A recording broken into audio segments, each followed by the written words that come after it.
Cristina Quiñones here. Welcome to the city of Miami as well. I know that you've been here for a few days.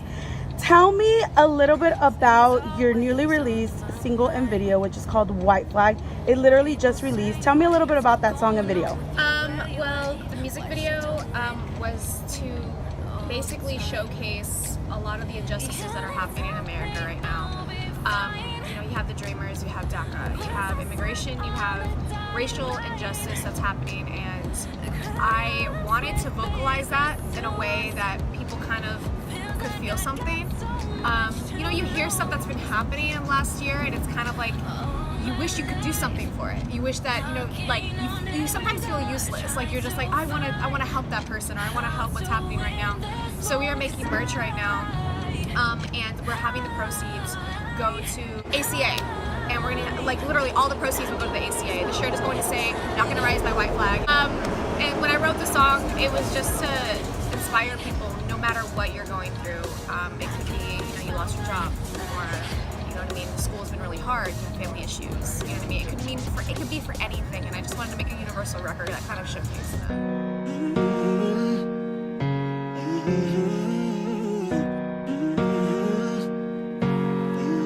Feels like I'm running out of time. Things always on my mind.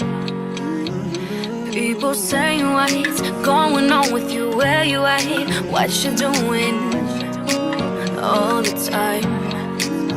Yeah, they tell me I'll be fine once I sit on the dotted line. Crowded rooms with business suits.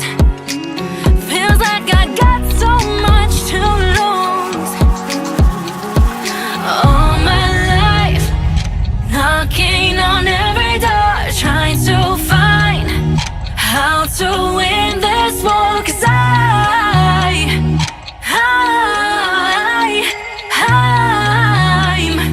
not gonna raise my white flag.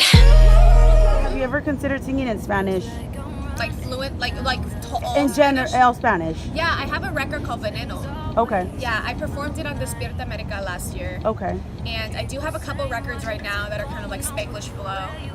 And so Which is what the majority of us it's, speak. Yeah. Yeah. I'm mainly Spanglish. Like, I'm gonna be real with you. And the music industry is changing so much to the point where now you have the Spanish industry mixing with the American industry, and it's a beautiful thing to see because growing up in the music industry since I was 12 years old, they were so separated. Like they were completely different worlds. And so I'm just now I see it J Balvin, you got Luis Fonsi, you got Daddy Yankee, you got all these artists that are now branching off and collaborating with all of these American artists, and it's such an amazing feeling to see that it's now two worlds are merging now. Now tell me about your next project. I know that you just released this single and this video. Are you working on an actual album now, or are you going to be dropping singles for a while, or what's next for you? Right now I do want to drop an album. And I do want it to the thing is, I have been working on a lot of songs that I have never worked on, as far as I've gone 3 years without having a single. Wow. Yeah, and that was because I didn't know where my direction was as an artist, or who I wanted to be, or what kind of artist I wanted to be in general. So this last year I've been working on a lot, as far as just showcasing different types of vibes, and so I do want to come out with at least a 7-song EP. Yeah. At least have something, and I want it to be not just one type of genre, but different types of styles. Now that you're mentioning different types of styles, and we were talking about the English and the Spanish market, what are some artists that inspire you in both the English and the Spanish market? Well, English market, there's an artist called Dua Lipa. I love her vibe. I feel like Bruno Mars is an amazing artist. Performance-wise, he's phenomenal. Beyonce slays, everything, obviously. Latin market, I love Karol G. She's really dope. I met her, and she's hands down one of the nicest, most humble people I've ever met. You got Leslie Grace, who I've met as well. She's just so sweet. She doesn't treat anybody like they're below her, she treats Yeah. them as if they're your equal. You know what I mean? And I love that when I meet artists who don't feel like they're on a high horse, you know? And I mean, Selena obviously is an inspiration to like Pretty much everyone. pretty much every Latina, you know what I mean? Because like that right there is like the epitome of like what you want to, you know what I mean? Like just put it like becoming that icon, you know what I mean? And she hands down did an amazing job. I mean, she's an amazing artist. She was an amazing artist. Style-wise, always loved Gloria Trevi, like back in the 80s. Yeah. That was like my vibe. Like I love the 80s. I love anybody that has like a weird thing to them. Do you know what I mean? And then you got Kali Uchis who just came out. I don't know, you know what I'm talking about. And Yes. she's weird, but in such a cool way. Like, and I was just talking about this with my friend, and I was like, you know what? I want to find a crazy, interesting, unique way about me that's like different, that stands out. You know what I mean? And so these are artists that I've been kind of just like nitpicking. I'm like, you know, I kind of like not copying, but at the same time, like I'm like, you know what? I gotta find my own thing, like Yes. they did, you know. And something that makes me stand apart from the rest of everybody. Who would you like to collaborate with in the songs?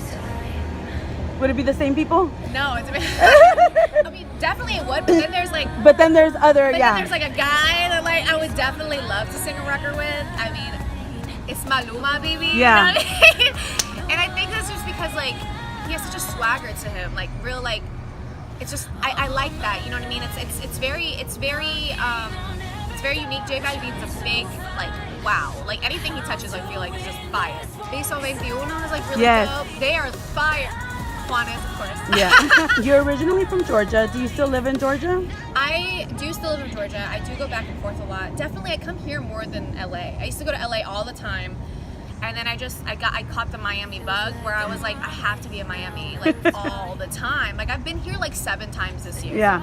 And it's also because it's really close. It's close. That's what I was can gonna say. drive here. It's much closer. I've actually thought about moving here mainly because like the music industry for Latinos. Yeah. And the Latin vibe, you know, there's that culture. Which is also the reason why I moved. Yeah. So yes, yeah, that's I completely definitely. get it. I completely get it because I come out here and I'm like speaking Spanish like all the time. You know, when I get to LA, I don't speak a lot of Spanish because there's not a lot of people who speak it's not Spanish.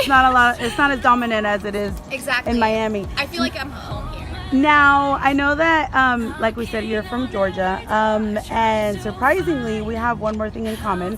You are half Mexican and half Puerto Rican, Yeah, and so am I. And Wait, so you're half am I. Mexican, half Puerto Rican? I'm also half Mexican and half Puerto Rican.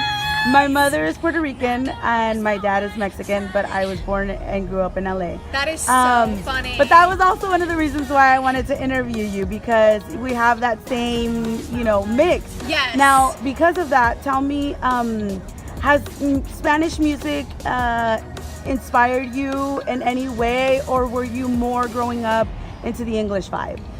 Growing up, if I can honestly say, I wasn't surrounded by a lot of like Puerto Rican culture, or like even being separated from mainly my cousins that lived not in Georgia. They lived in like Texas or like in Mexico or California.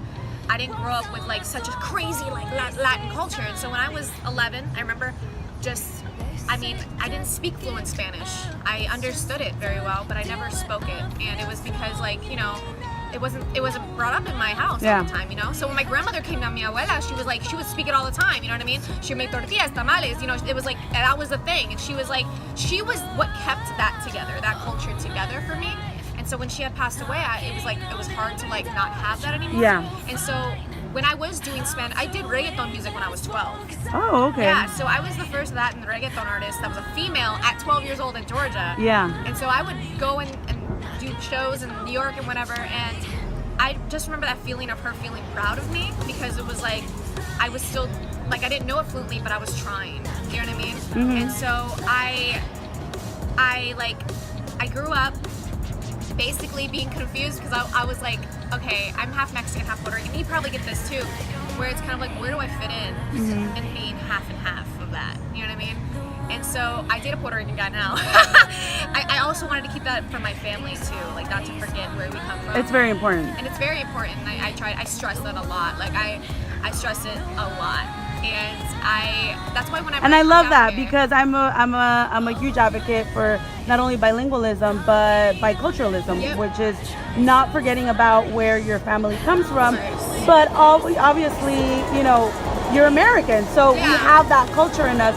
But I think it's very important to not also remember, you know, where our Mexican family side comes. You know, in our case, our Mexican side and our Puerto Rican side. And I actually get that a lot because I grew up in LA close to my Mexican side of the family. Yep. My Puerto Rican family lived in Puerto Rico, so we would only visit them once a year. And in LA, I had all of my Mexican family. So my Spanish, I'm completely fluent.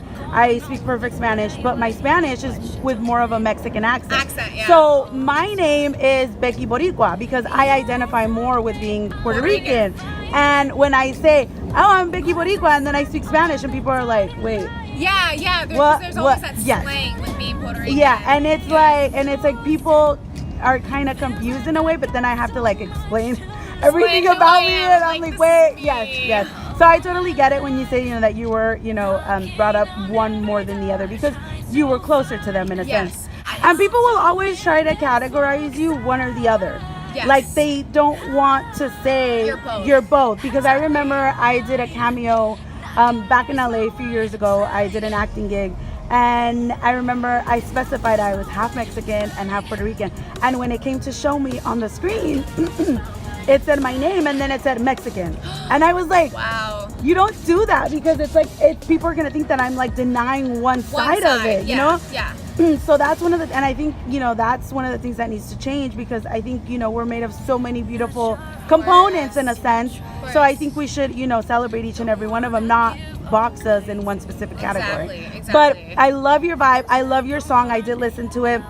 I like the video as well. You have a beautiful voice, and I wish you the best in everything that you do. And if you move to Miami, you have a friend here. Hey, and it's Becky Boricua. So Yes. I already know. Feels like I'm running out of time.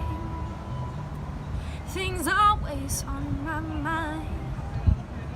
People say what's going on with you, where you at, what you doing all the time. Yeah, they said that I'll be fine once I sign on the dotted line.